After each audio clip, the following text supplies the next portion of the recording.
Good afternoon, everyone. My name is Adam Levine, and I'm the Executive Director here at the New York Metropolitan Transportation Council, or NYMTC. As a designated metropolitan planning organization for the downstate region, NYMTC provides a collaborative planning forum to address transportation-related issues and develop regional plans through our members' shared vision for the transportation network that connects New York City, Long Island, and the Lower Hudson Valley. Thank you all for participating in today's Brown Bag. Please note that this webinar is eligible for one certification maintenance credit from the American Planning Association. You will find more information about this in the chat. Today we are excited to have a presentation from one of our members, the Metropolitan Transportation Authority, or MTA. As you're most likely already aware, the MTA has been in the news quite a bit recently. If you're a transportation nerd like me, you've read with great interest all the newspaper articles and social media postings talking about this critically important topic, accessibility. Maybe there's been other MTA news. I can't think of it at the moment, but we are pleased and honored to welcome Quamel Arroyo, who is the MTA's Chief Accessibility Officer. Quamel joined the MTA in February 2021 as the organization's first agency-wide Chief Accessibility Officer. In this capacity, he leads the implementation of policies, initiatives, and programs that advance accessibility throughout the MTA. During his presentation today, Quamel will provide an overview of MTA's 2025 to 2029 capital plan, with a highlight on accessibility improvements. There will be an opportunity for questions following the presentation, so please type your questions into the WebEx chat box, and we will address them during the question and answer portion toward the end of today's presentation. During today's question and answer period, we will answer questions that are directly relevant to the content of today's presentation. I also ask that you let us know via the chat who you are and where you're joining us from. That helps us learn more about our audience so we can plan for future Brown Bag seminars. Lastly, please stay tuned for the next Brown Bag coming in March, which will focus on NYMTC's own Hubbound report, which is prepared every year and captures commuter information into the Manhattan Central Business District. More information about the March Brown Bag and future webinars will be announced soon. Thank you again for joining us today, and I will now turn it over to Quamel for his presentation. Quamel? Thank you so much, Adam, and thank you to the entire team at NYMTC for inviting me to this brown bag.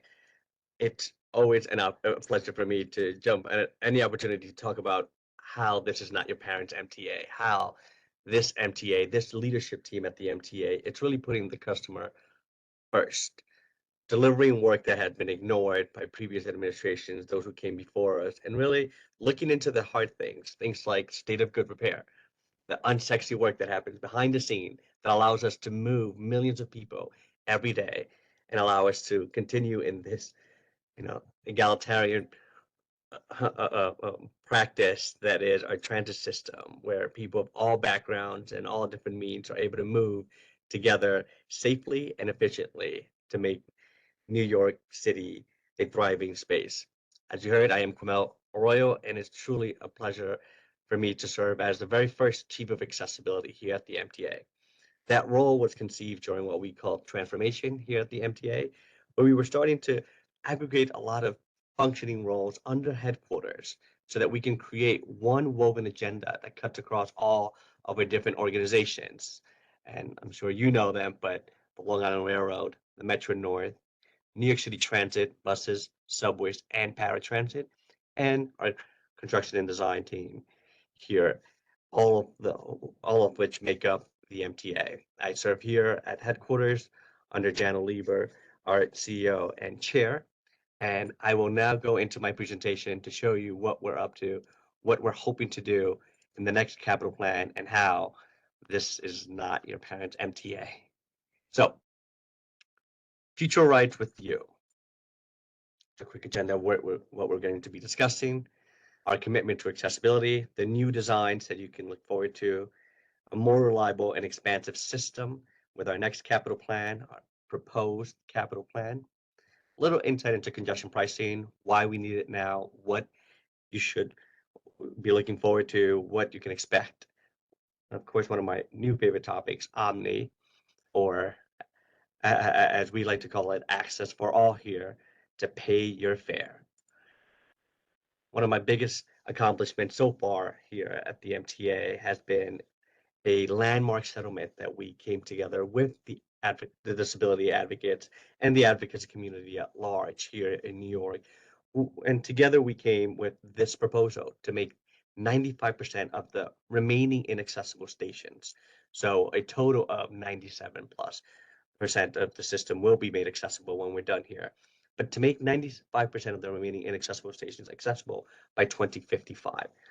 And yes, I understand that that may seem like a daunting goal and a very long timeline, but if you work in government, you understand how tough this work is and how hard things are hard to do. And we need this time frame to do it safely and effectively to keep transit moving while we deliver this new change that everyone wants to see.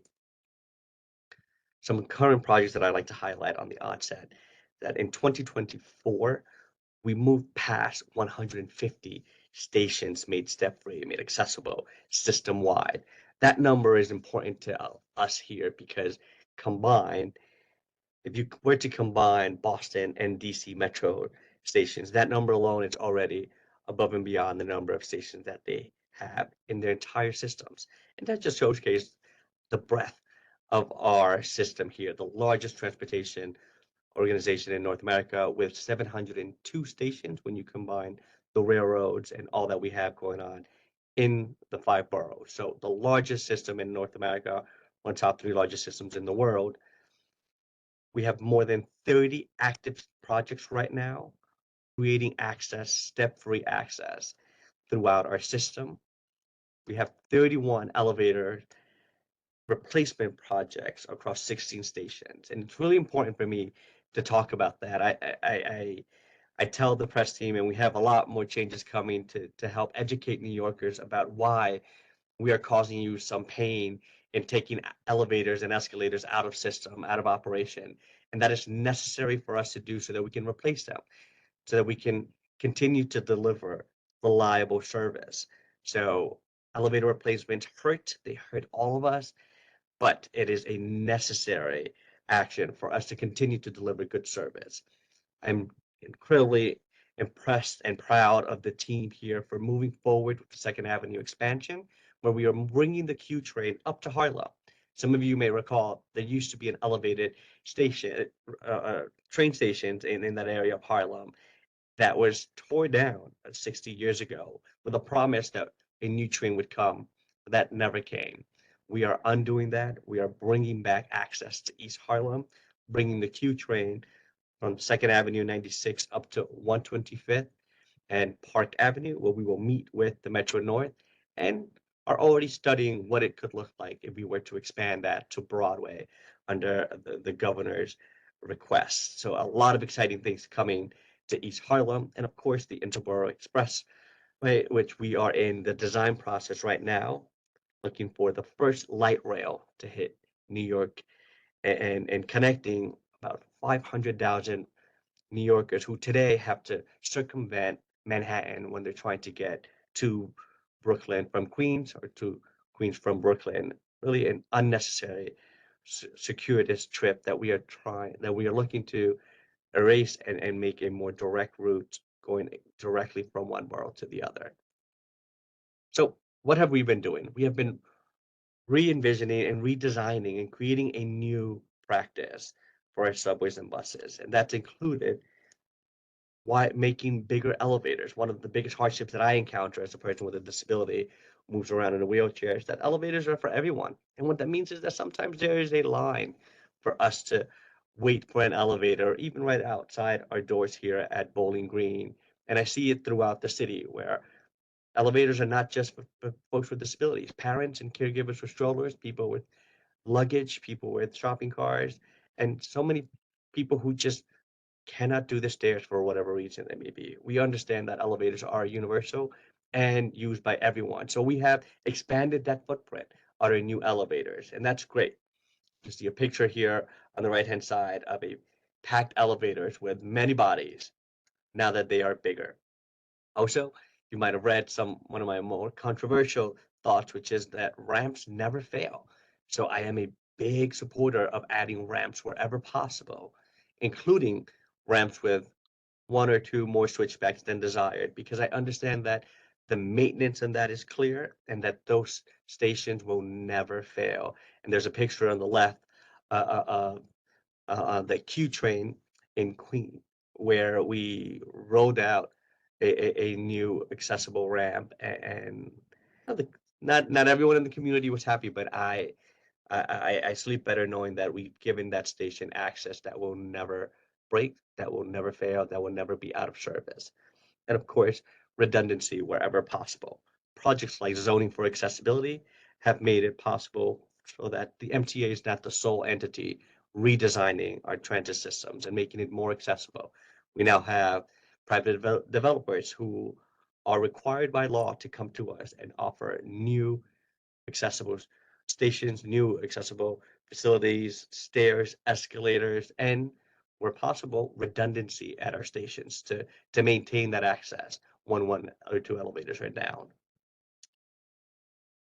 Here's a photo that I love. It's one of our most complicated projects that we tackled recently. This is the 14th Street complex on 6th Avenue, where we connected with a myriad of subways that live there with tunnels, different ramps, and redundant elevators so that there could always be access to that station.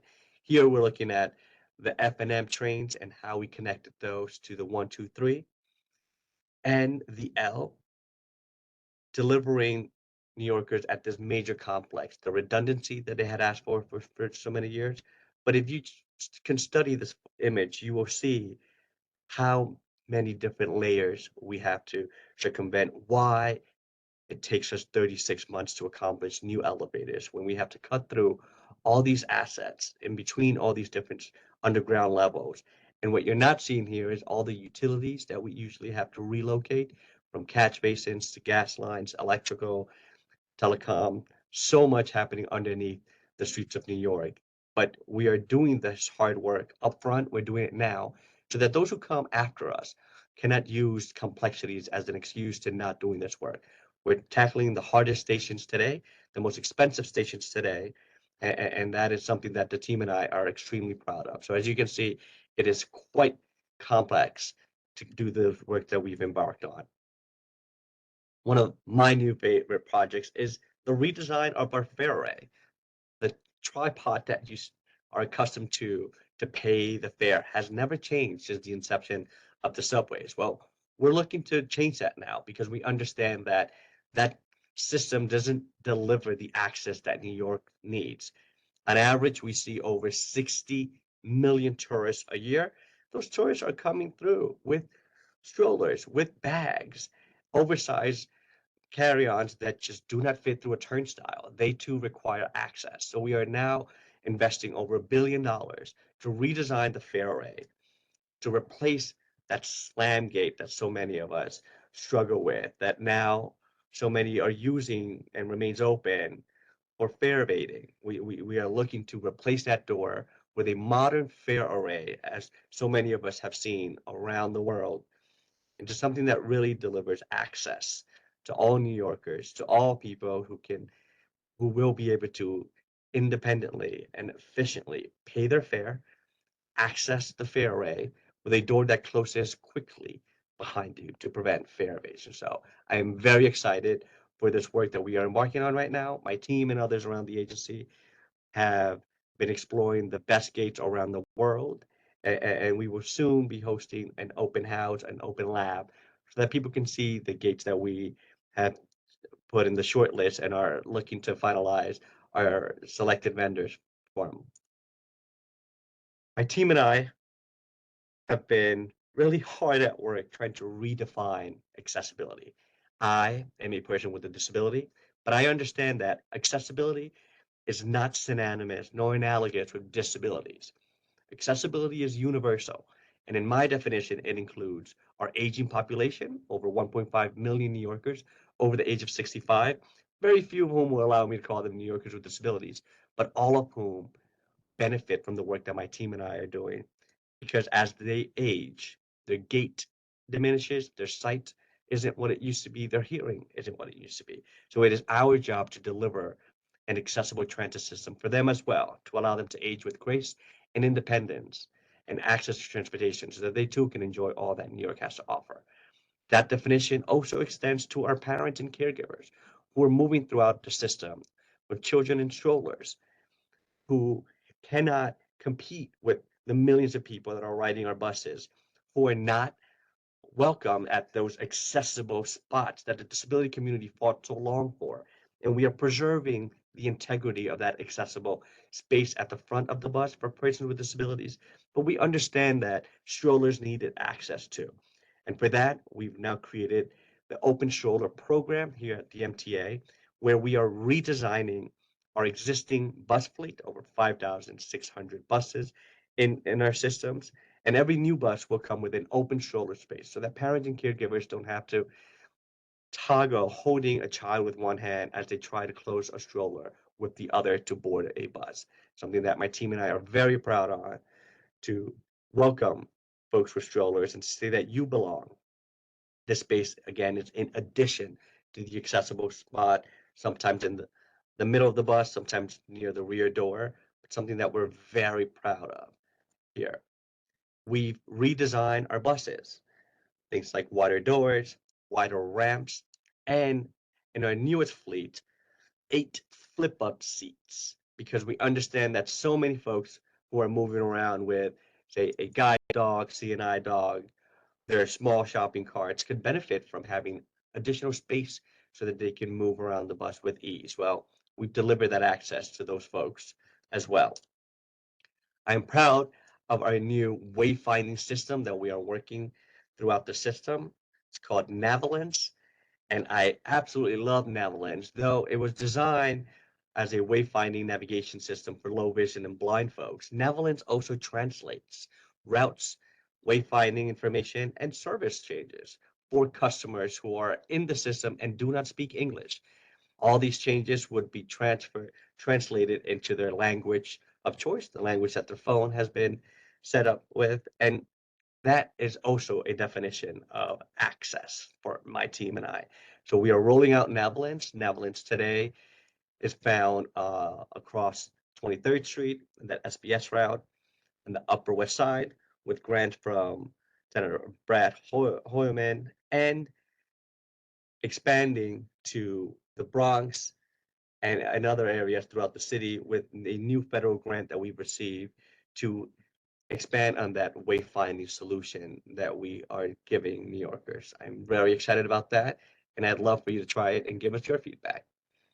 We're also embarking on a new pilot with a company called Combo, which delivers enhanced communication for our ASL community, our American Sign Language community, so that they too can engage with our employees, our staff throughout the system in real time, getting on the spot translation for folks who are deaf or hard of hearing and communicate using American Sign Language.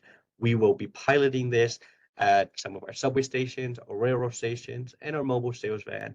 And you can learn more about it in our website so that you can learn when that becomes live and where you can find it, and tell us how that works for you. Now, this is not your parents' MTA. We are expanding the system faster than ever before to deliver a more reliable experience for all of our customers.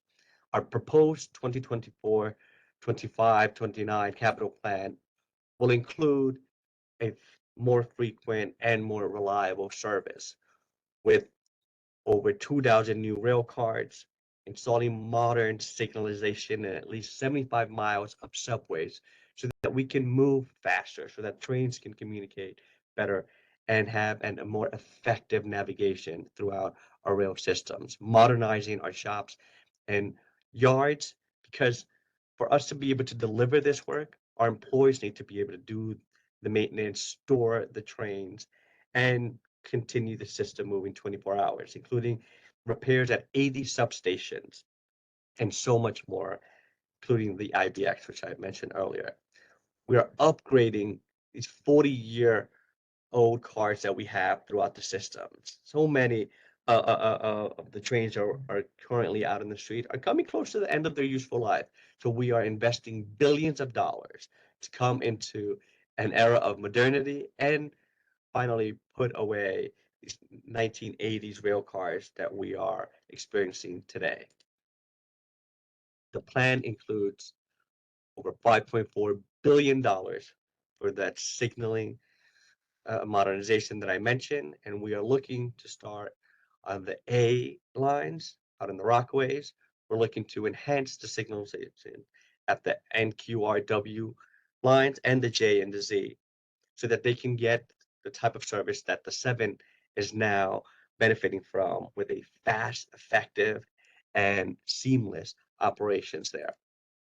The IBX, the first light rail, we are investing $2.75 billion to deliver those 500,000 plus New Yorkers ease access between Brooklyn and Queens so that they don't have to circumvent Manhattan when they're going directly to jobs, to entertainment, and visiting loved ones, education, and the other boroughs, better boroughs.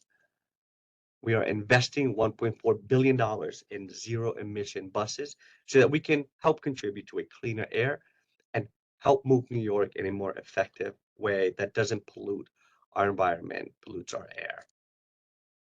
We have earmarked $7.1 billion for accessibility just here in the 5 boroughs. We are setting out to make 60 stations step-free and accessible in this next plan. We've identified 30 of those stations. You can read more about those on page 187 of the proposed capital plan that we put out. The remaining 30 stations, we are going to be in conversation with the public, the advocacy community, persons with disabilities, having some open houses here at 2 Broadway. We'll have an interactive website and conversations with our elected officials so that following our statutory mandated matrix, we can find those next 30 stations where you want us to go next. We're taking action to combat climate change and doing things like securing our tunnels so that when we see excess rain or heat, we can maintain proper ventilation and safeguard our assets.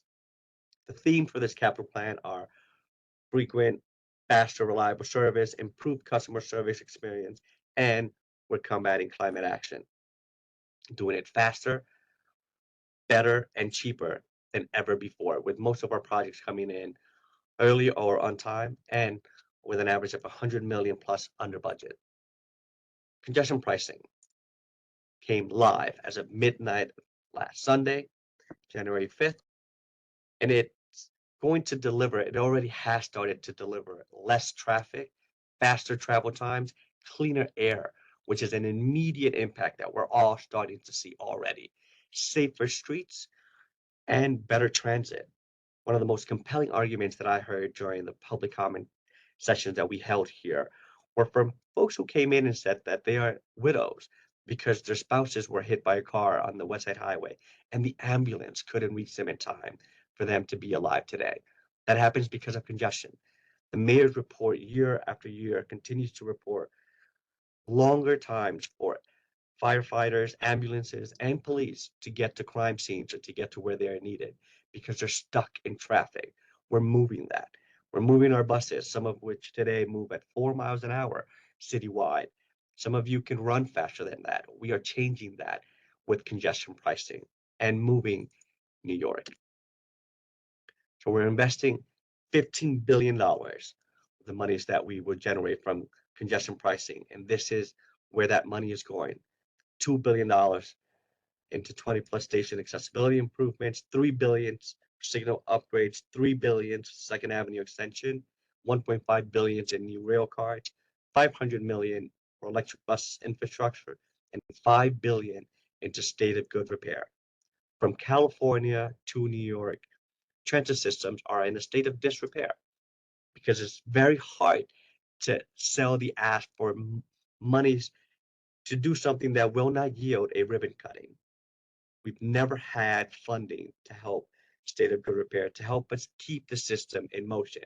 And that is where this money is going towards so that you can have a better, faster, and more reliable transit service. We are doing that. It is the hard work, but this team now at the MTA does just that. We tackle the hard stuff. We're proud to do it, and we are happy to tell you why we're going to do this work. Part of congestion pricing are exemptions because we understand that not everyone should be paying for congestion. Folks with low income have exemptions.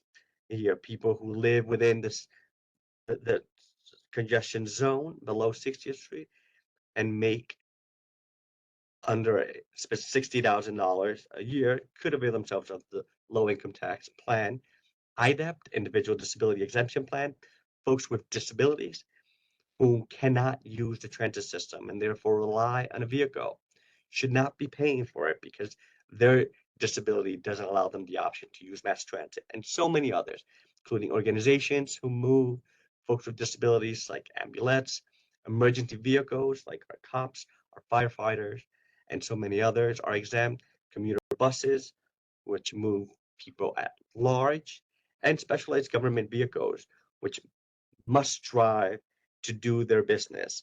Things like snow plows, garbage trucks, well, they are not paying congestion pricing. They are doing an essential service that we all benefit from. Now, I used to buy tokens when I was a kid here in New York City. We've all been using Metro cards. Metro cards was a big improvement, but yet I still think of New Yorkers like my friend Christina, who doesn't have the use of her arms and doesn't have the dexterity to swipe a Metro card. So she's not been able to use the system. She can never drop a token into the system. She cannot swipe a Metro card. Omni is giving Christina access.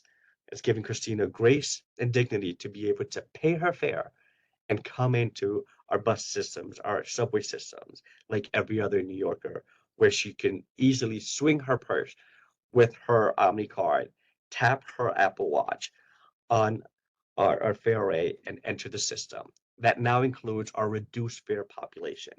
Here, the MTA, we service over 1.5 million New Yorkers who have a reduced fare Metro card, paying half the fare. And that universe comprises of New Yorkers over the age of 65. Hear it here. Oh, if you are over 65 years old, you are entitled to a half fare Omni card. Feel free to apply, and we'll be glad to offer that to you. It also includes folks with disabilities who can also get a half fare Omni card to move throughout the system. When the Omni project came together and I got here at the MTA, I saw that you know, there wasn't much chatter about reduced fare folks, and we completely changed that. And we are now opening both open loop, so you can use your smart devices or any device that you would like to pay with, just like anybody else, or a card if that's what you feel most comfortable with, so that you too can tap and go. And we are now also bringing that service to our paratransit customers so that they too can feel like they belong and that they are part of this new ecosystem called Omni, where everyone can pay with ease, dignity, and grace. There are no changes to the cost of the trips with Omni. However, with Omni, you can create a rider profile that allows us to give you things like the 313 plus entry into the system, which after 12 paid rides, the 13 plus are free within a 7-day period. And other unfair incentives that we will be creating. We are looking to communicate with other systems like the Beeline and Nice Bus. Those are coming soon. And transfers between subways and buses, like you used to do with MetroCards, are unchanged with Omni. We are also including some tap out validators throughout the subway systems so that if you need to exit on one side and enter on the other for any access needs or any other need, you could do so with ease system wide. Very proud of the benefits that Omni will deliver all New Yorkers, and it's a fun thing to do. New York City transit system is tap friendly, and you can all tap and go. Now, it is so critical for me to hear from you and all New Yorkers so that I understand that we're getting it right. I tell my team all the time that we are none other than overeducated people who love transportation, who love transit and think they have the ideas to do better. Those ideas to me are meaningless unless they've been validated by end users. And one of the ways that we do that is engaging with our customers via our advisory committee group that we have, or ACTA, the Advisory Committee on Transit Accessibility, which holds monthly private members meetings, but also quarterly meetings that are open to the public. And we'd be happy to see all your faces, hear from your voices so that we can ensure that the monies that we are investing here at the MTA are going to the needs that you want to see change and to hear from you on what we're missing. We'd love to get it right, and the only way that we can do that is by engaging with our customers. We are also very active with our newsletters. You can easily sign up if you go to mta.info/accessibility so that you can stay connected with us.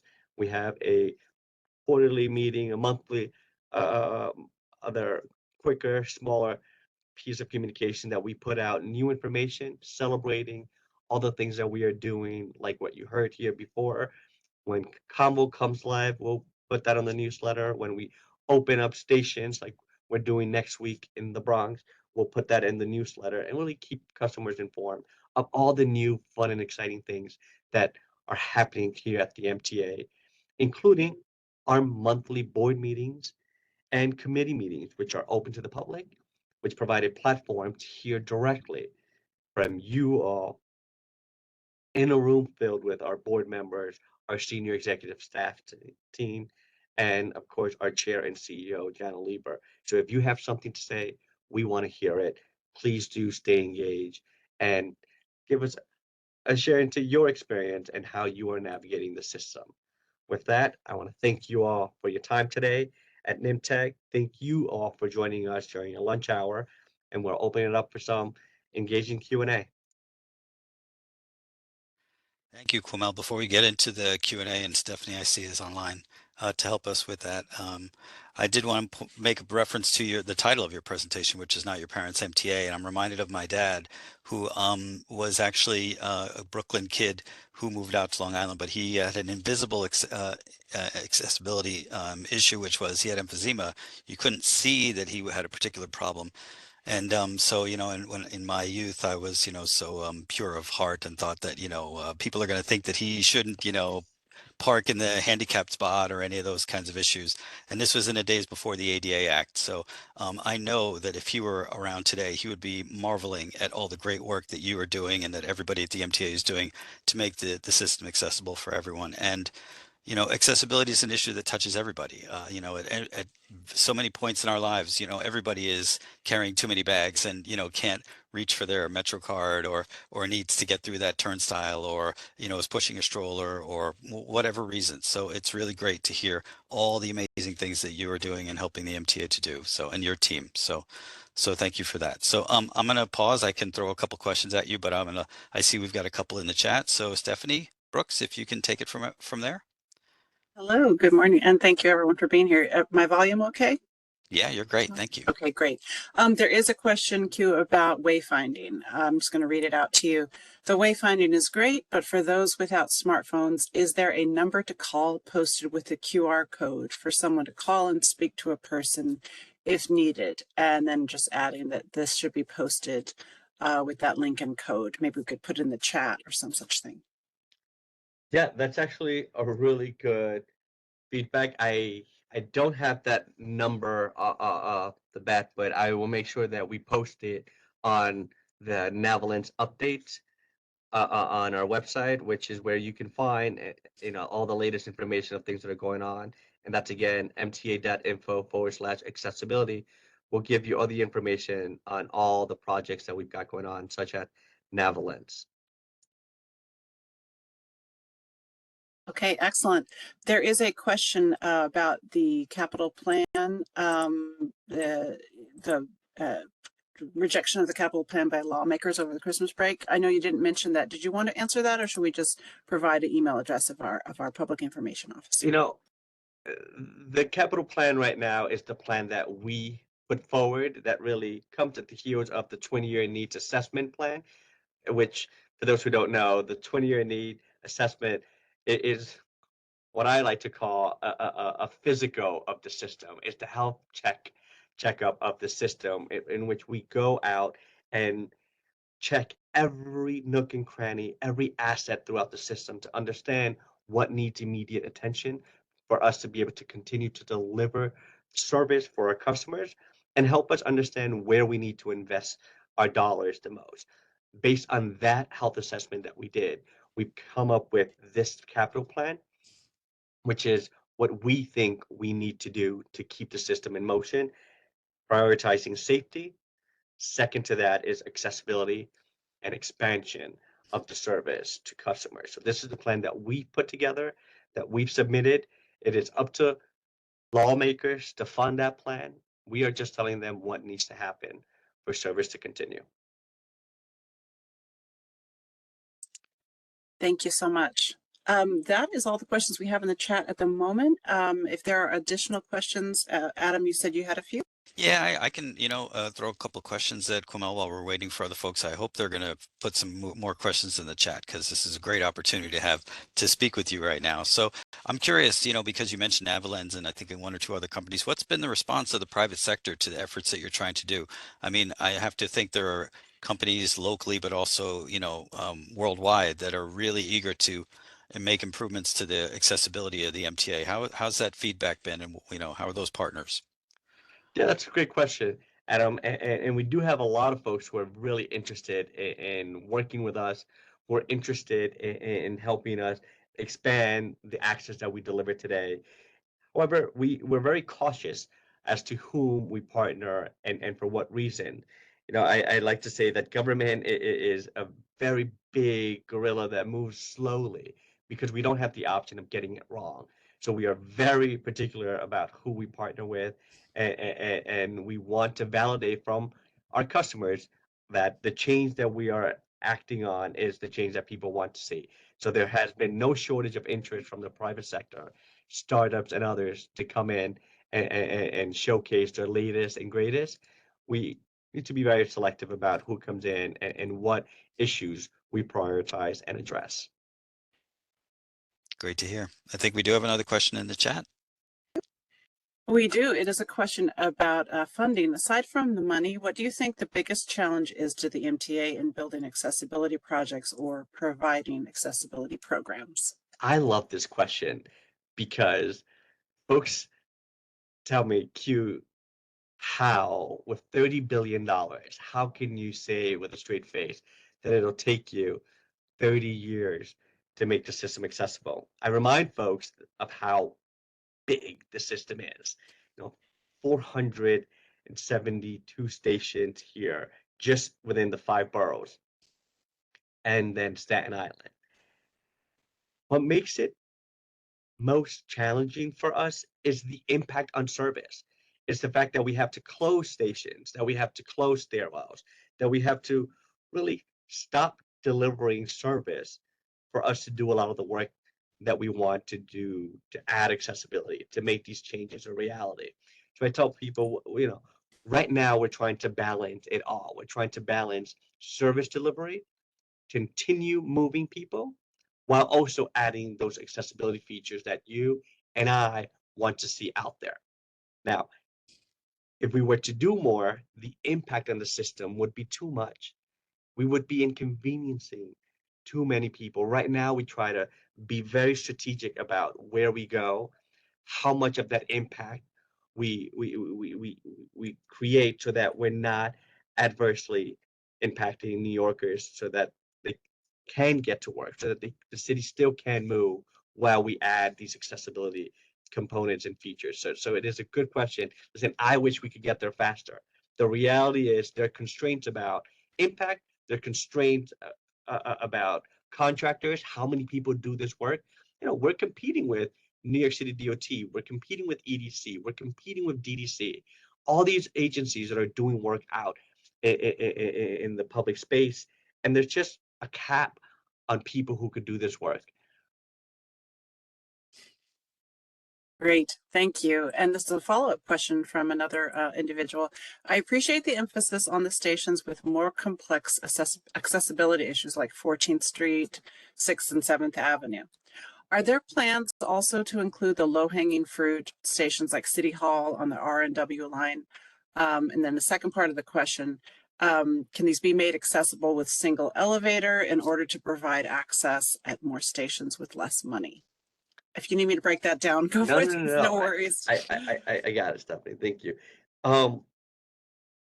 So though we are targeting those complex stations, those more costly stations right now, we're really doing all types of stations right now. You see, we are actively working on 137th Street, which are single level, one elevator on either side for the northbound and southbound tracks, and we're going directly to the platform there. That is a new innovation that we've created here at the MTA, where we've got permit from the federal government to go directly to the platforms. In elevated stations or stations that are down below, we are bypassing the mezzanine because we understand that the former style of doing, we call it two, three, two street elevators and connecting to two elevators to the platform, or one elevator going up to a mezzanine and then two elevators to each of the platform, had a lot of points of failures. If one of those elevators worked, well, your entire trip wasn't working. Your entire trip could be out of service for all intents and purposes. So for those reasons, we are now looking at projects where we go directly to the platform and give straight access to our customers with opportunities to engage with our employees through some call devices, so that if you need assistance, if you need some wayfinding information, if you need to speak to an MTA employee, you can do that without having to go to the mezzanine. So with that, we're delivering a safe experience, a seamless, direct route to the platforms. And that's just one way that we are innovating the design and ease of access for our customers. Excellent. Thank you so much. That is the last question on the chat so far. Adam, if you have any additional. I was going to throw one out. I did see someone just put something in, but I'll just jump in really briefly. So in addition to, although you touched on it already, but in addition to all the work you're doing with the subway network, you're also involved with the suburban commuter rail lines. And we had a presentation about a year or so ago from some folks at the MTA who are doing a lot of work on first mile, last mile, that kind of accessibility. And I'm curious what your involvement might be in that area as well, because especially in the suburban regions, those communities, getting to the station can be just as challenging sometimes as maneuvering within the station. So do you get involved with those discussions? Do you meet with those community leaders and try and move those efforts along? Absolutely. It's definitely a holistic approach to transportation here at the MTA. And we recently put out a bike program talking about how we're creating space in our commuter railroad, but also in our subways and bus systems here, so that folks who bike to transit can have a more seamless navigation and access to our systems, helping educate them about things like not blocking the doors on the subways or rail cars with a scooter, about additional bike parking throughout our systems, and adding bike racks to our buses. So it's definitely a holistic approach. Definitely in my old house at DOT, my old hat, I was a lot more involved. But here, from this perch, we definitely do talk about maintaining the integrity of accessibility throughout the system. In our railroads, those conversations are really exciting as we look at new designs for new rail cars that provide both access for folks with disabilities who are using wheelchairs like myself, strollers, and space for bikes to be parked within the trains. I use the Metro North a lot, and I know a lot of folks, particularly on weekends, are going up to enjoy the beautiful trails. Well, we need to have a conversation about delivering a balance of space for both cyclists and folks with disabilities who are the priority and require that space. But cyclists aren't forgotten. So we definitely talk about the two demands and the multiple demands for these assets, these spaces. And first mile, last mile is something that we are very interested in, and working with our partners at New York City DOT to ensure that we're delivering that access and those innovations that customers demand and want to see now. Very cool. Thank Stephanie? you so much. Yes, we do have another quick question about the capital plan, a little bit about a shortfall. Did you want to answer that, or should we just provide information about for our public information officer for additional questions? There is a shortfall in the funding of the plan, and as I said earlier, the plan is really our need and what we, the folks who move the transit system, require. The funding piece, I'll leave to the state legislature to decide on how much of the system they want to see keep running. Excellent, thank you. And that is the last chat question for now. Great. All right. Adam, do you have any other questions Yeah, I on your don't know if side? I have, I think I'm actually, for the moment, I'm okay. I feel a little bit like, oh, there we got somebody else coming in. I'm going to think of more while folks are typing Yes, in. So please, folks, type away. we have one more. Are there any accessibility programs that MTA is doing specifically for folks with cognitive disabilities or neurodivergent communities? That's a really good question, Stephanie. And I'll be honest and say that is one of the more challenging ask or more challenging areas that we're focusing in right now. Speaking with our advocate and the disability community, we're trying to understand what that need looks like. It's quite challenging to tackle because as anyone who knows someone with a neurodivergent or neuro disability would understand, that disability isn't grouped. That is very specific to the individual. And in the world of mass transit, where we're moving 6 million people a day, 2 million people on buses, about 500,000 people amongst the two railroads, and over 5 million in the subway, we we run a challenge trying to support that individual need. However, we are trying to enhance things like the language that we're using, the announcements that we put out so that we can deliver information that's easily digestible to all of our customers. We had a pilot that we were running with a company called Magna Carta that was giving customers step-by-step directions on how to have successful interactions throughout the transit system, how to buy a Metro card, how to pay your fare, how to access a bus and learn about those navigations from the comfort of your home or wherever you learn best, so that when you came to these systems and you were surrounded by thousands, hundreds of thousands of people in some stations, you didn't feel like you had to learn on the spot or like you didn't know what to expect. So we're definitely looking for, Adam, to your question earlier, we're definitely looking for other companies who are doing this well, who are experts in this space. But again, it is a challenge trying to address individual needs when we're thinking about mass transit. But I think those two areas are a major focus point for us, giving people easy information, direct information in accessible language and announcements, and helping them to the maximum extent feasible not encounter any surprises as they move around the system. Excellent. I'm also, just for a heads up for the participants, I'm putting in our public information officer's email address in the chat. So if there are further questions people think of, you can always reach out to Rosanna, whose information will be in the chat shortly. And that is the last chat question raised for Sage. I got more. Yep, I'll keep going. So, I just needed a moment to reload, but I've got a high-tech question and a low-tech question. But folks, I will hold my questions if other people put questions in the chat. So this is kind of a broad topic, and maybe it's a little bit overdone at the moment, but I mean, I got to ask about artificial intelligence and whether there's any work that you're seeing in that area that might be beneficial for the accessibility efforts that you're undertaking. So Adam, if you haven't noticed by now, I definitely take some liberties in how I use the word accessibility here, because accessibility for us at the MTA is everything that we do, from service reliability, service access. So in that vein, I would say that to help us maintain access and deliver access to service, we are doing some really cool work leveraging AI in our buses department, believe it or not, where we are trying to use technology to help us identify predictive maintenance that require it so that we can fix a concern before it becomes an issue in our bus ecosystem. So we are definitely leveraging smart technologies to help us fix issues before they become a problem, or fix maintenance needs before they become a problem. We are leveraging that now on buses.